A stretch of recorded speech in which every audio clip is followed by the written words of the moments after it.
Hi, my name is Pauline Perot, and in 1998, I too was a Rotary Youth Exchange student.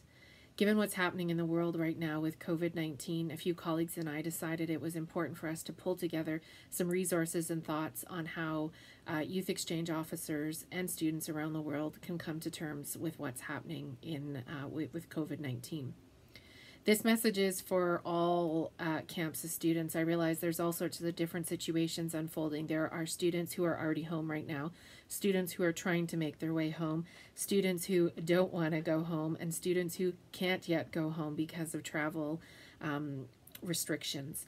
I wanted to share with you some of the worries that we've been hearing from students, not as a means to overwhelm, but just so that you can know that amongst the 8,000 to 9,000 students that go out every year in Rotary, you're not alone in some of the thoughts that you're having. So here's some of the lists that we've been hearing.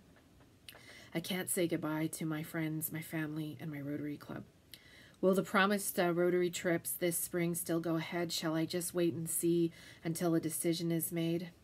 I worked really hard to earn the funds to come on this exchange, and it just isn't fair.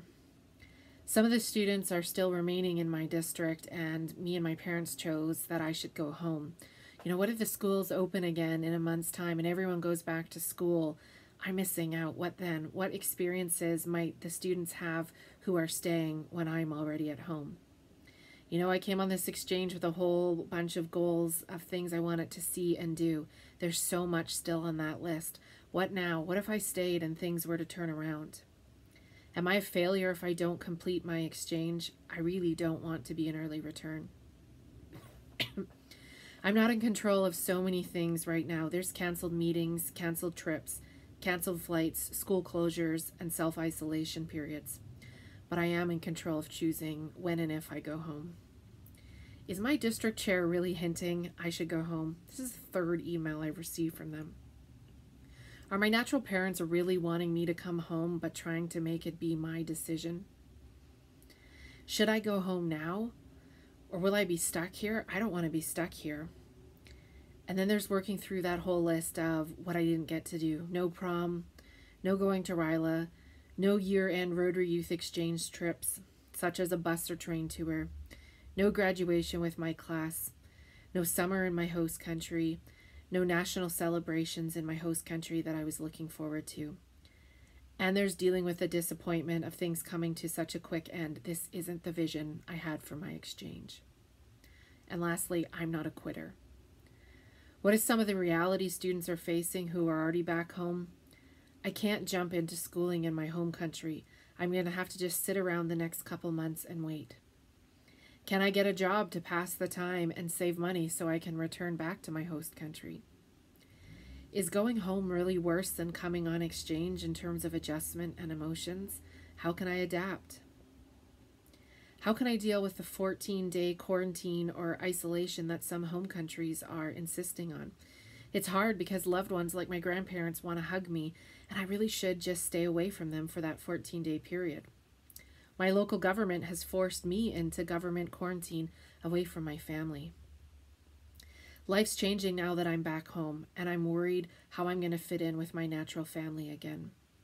People have also judged my decision to return home, both in my host and my home country. They ask, why wouldn't you just wait it out? And so this list by no means covers every thought or worry that we've heard from youth exchange students worldwide. But at least our hope is that you don't feel so alone if you identify with some of the thoughts that we've been hearing. Following this, there's an opportunity for you to learn a little bit more of what is reverse culture shock under normal circumstances. My colleague Dennis White is going to be sharing with you some of the material that he shares with youth exchange officers worldwide. We also recognize that this return is not under normal circumstances, and so Dennis is going to share his thoughts on what are some of the differences and things that you should be aware of.